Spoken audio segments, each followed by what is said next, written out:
Punic is a word that was used by the Romans to describe people from Carthage and from the culture of It's Carthage. like Poeni and Punic, isn't it, in the Yes, Latin? yeah. And we don't know exactly whether it's related to the idea of Phoenician, which is related to the Greek word for the color purple, because of the purple dye that's extracted from the murex shells in the Mediterranean. It was so valuable for trade and commerce, and the Carthaginians were connected to that trade.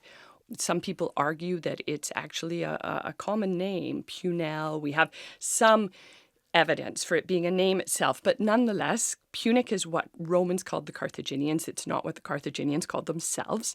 And the Punic Wars are the three wars that Roman Carthage fought. First over Sicily, then over really the Western Mediterranean. I would say the Second Punic War is much about the fighting over Spain and Portugal as it is about Hannibal and Italy, if you think about it strategically. And Because then the Second Punic War, that's the big one with Hannibal Barca and those big names that we know and crossing the exactly, Alps with elephants. Hannibal Yeah. across the Alps. And it comes out of Iberia. It comes out of the Iberian Peninsula. That's where the Barcids are. And that's where the Romans are really interested in taking that land from Carthage.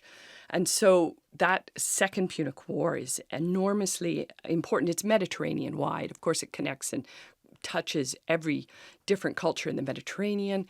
And, Carthage loses that war after almost 20 years.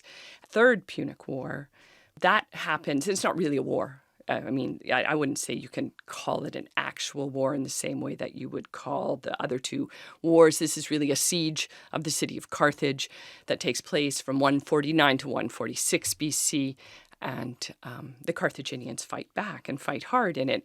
But it's really the Romans laying siege to Carthage with the intention of destroying the city.